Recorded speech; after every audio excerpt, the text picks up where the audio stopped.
Nagani karami jalan Waaqayyo Waaqa duraa kaasanii baay'atee mootummaa ol kamsaa saba Waaqayyo kam jirtu nagaa keessanii anobboleettiin keessan alaaf manan jiru keessatti nagaa guddaan qaba. Gooftaan nagaa koof nagaa keessan ta'e abbaan nagaa keenya maqaan Waaqayyo galataa ulfina guddaa argatu.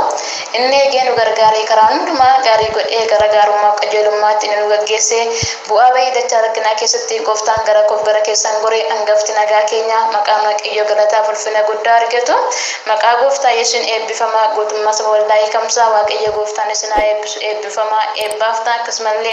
hordoftoonni YouTube channel waldaa hiikamsaa nagaan irra caalu nagaan Waaqayyo isiniif haa baay'atu saba Waaqayyo obboloota koo akkam jirtu nagaa keessanii ani haalaaf manan jiru keessatti nagaa guutuurraa afaan qaba nagaan na bira jiru akkasin bira jiru illee abdii amantii guddaan qaba gooftaan nagaa nuuf kenne hangafti nagaa ilmi Waaqayyo galataaf ulfina guddaa argatu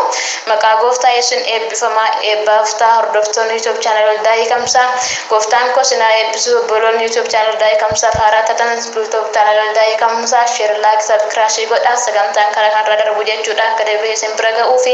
YouTube channel dai kamsa subscribe godha gooftaan ko sina eebbisu eebbaaftaa Waaqayyo haala nuuf mijeesse karaa kallattii kamiin guddummaa maqaasa akka dubbannu afaan guuttanne ulfina maqaasa akka dubbannu inni godhee maqaan Waaqayyo bara baraan haa eebbifamu gooftaan ko sina eebbisu eebbaaftaa obboleettii keessan dirree daammadha jechuudha wal wajjiniin taane walaloo gabaabduu tokko dhaggeeffanna.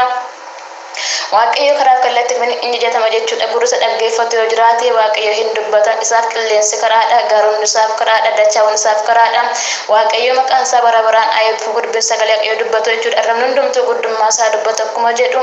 afaan keenya guuttannee ormoota gidduutti guddummaa gooftaa keenya dubbanna Waaqayyoon keenya waaqa guddaadha waaqa dinqiidha maqaan isaa bara baraan ayyabifamu gooftaan kos na eebbisu eebbaaftaa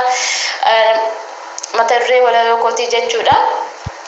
Isa kan nuuf lubbuu kenne jedha kan lubbuu nuuf kenne haadha abbaa keenya firaaf lammii keenya miti jechuudha kan lubbuu nuuf kenne ilma Waaqayyo baakoo ba'aa keessan baatee golgoota gubbaatti nuuf cinqaarfame duugeffannoo asirratti mallatteef isa nurraa kaase ilma Waaqayyoodha maqaan isaa bara baraan haa eebbifamu kanaaf isa galateeffannaa kennaa qabnu guddummaa maqaa isaa eebbifna inni warqee meeti nurraan barbaanne tola nu fo'ate tola nu barbaade maqaan isaa bara baraan haa eebbifamu maqaa gooftaa Yesuun nan dubbisa. Akka fakkaatti isaatti gaafa nama uumee bakka qulqullooftuu jannat eden keessaa geesse isa kaahee addaan qofaa ture garuu isaaf yaadee namni qofaa jiraachuun gaarii miti jedhee kan isa gargaartu cinaacha keessaa lafee tokko fuudhee hawaan kan jedhamtu innis isaaf uume gara isaatti geesse addaamis ishee ergee baay'ee gammade addaamis ishee ergee baay'ee gammade jannata edenii bakka har'in hin jirre bakka qulqullooftuu kan xuriin hin jirre mukeetis keessa jiran hundumarraa nyaadhaa jedhee seefi as keessa jiraattu mukarraa garuu gonkumaa kan nyaanne gaafsarra nyaatan beekadhaan duutu mukarraa garuu gonkumaa kan nyaanne gaafsarra nyaatan beekadhaan duutu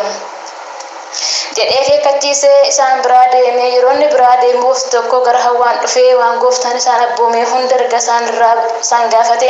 maal faasniif abboomee kan faamos hin dhowwee jedhee hawaan hin gaafate isheenis deebistee ilaa nuti mukeetas keessa jiran hundumarraa nyaanna garuu isa gidduu kanarraa nuti akka hin nyaanne gooftaan dhorkeera garuu isa gidduu kanarraa nuti akka hin nyaanne gooftaan dhorkeera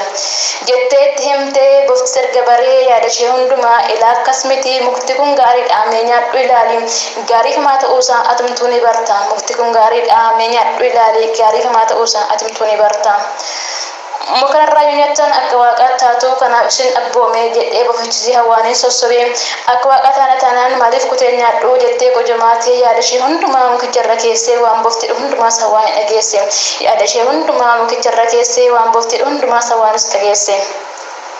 Firee mukicharraa hidhattee kutattee erga ishee nyaattee addaan islaattee ayyaanni Waaqayyoo irraatii godaane firee mukicharraa hidhattee kutattee erga ishee nyaattee addaan islaattee ayyaanni Waaqayyoo irraatii godaane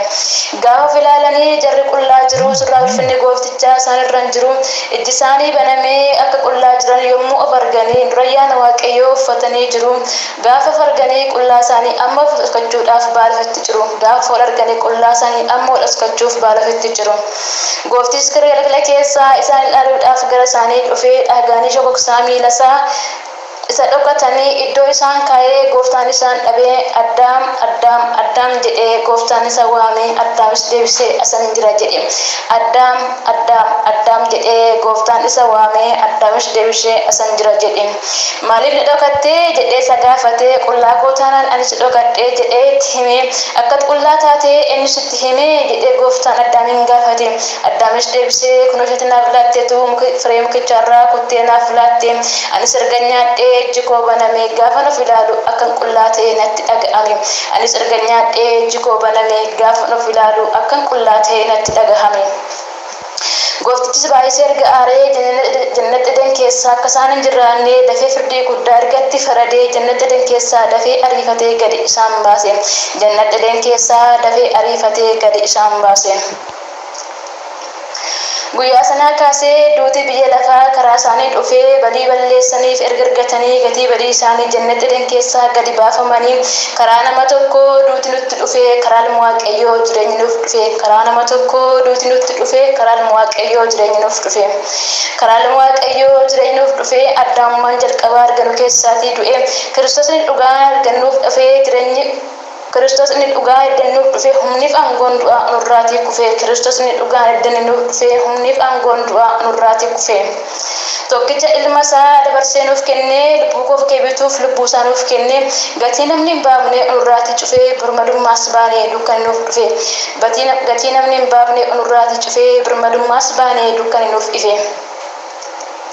Raara cubbuu keenya dhiiga isaatiin dhiqee furtuu aangoo si'ool isa tarkaa fuudhee lubbuu koo oolchuuf lubbuu isaa nuuf kenne. Lubbuu koo oolchuuf lubbuu isaa nuuf kenne. Erga isaan fuudhamnee lammii waaqarraatii isaan dabalamnee mirga qulqullootaatiin iddoo isa jiraatu isatti nuuf kenne. Iddoo isa jiraatu isatti nuuf kenne. Akka nuuf galee kakuu akka nuuf galee angarabbaan deemaa mana abbaa keessaa iddoo baay'ee jira dhaqeen isiniif qopheessa. Isin kan jabeessu hafuura koo isiniif kenna. Guyyaa tokko kumaaf kitalamaan ergamoota koo marfamee dhufee isin fudhadha. Gonfoo jireenyaas isiniif laadha. Guyyaa tokko ergamoota koo kumaaf kitalamaan marfamee dhufee isin fudhadha. Gonfoo jireenyaas isiniif laadha. Gidiraa hundumaa erga nuuf baatee qooda lubbuu keenyaa lubbuu isaa nuuf laate Yerusaalem haaraa isatu nuuf laate qooda lubbuu keenyaa lubbuu isaa nuuf laate Yerusaalem haaraa isatu nuuf laate. Wiquma foohamoodha warra dhiigaan bitamee hoolaa tikee qabduu kayyeenyi hin nyaanne ofiitti nu qabee amalaan nu baate maddisarra nyaannee nus dheebuu baane maddisarra nyaannee dhufnes dheebuu baane. Argamni koo isaa maddi namummaa koo isa keessaan bahee mitiim kan ofii koo jiruu isaan jiraadhe dafqani naaf dafqeen jireenya argadhe dafqani naaf dafqeen jireenya argadhe.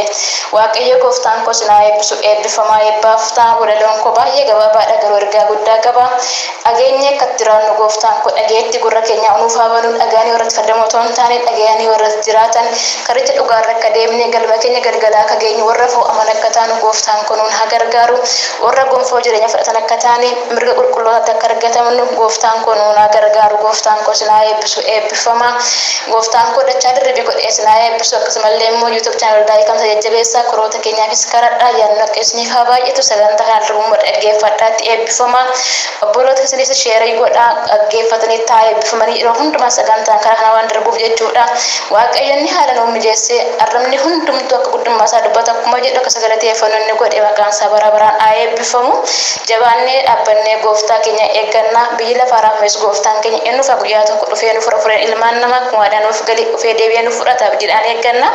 Waaqayyo dubbatee dubbisa amanamaadha. Dubbisa faana jiran dubbatee dubbisa gaa waaqayyoon keenya waaqa amanamaa isa dubbatee dhiisu miti. Fureen keenya guyyaa tokko hin dhufa inni jiru inni jiraatu inni ture inni dhufee nu fura. Gooftaan koo sinaa eebbisu eebbifamaa jajjabaadhaa gooftaatti jabaadhaa walolii keessan jajjabeessaa jaalalliif nagaa maqaa iddoortuun hundumaatti isin faanaa ta'u gooftaan koo sinaa eebbisu baay'ee isin jaalladha baay'een isin kabaja ayyaanni waaqayyo isiniif haa baay'eetu eebbifamaa.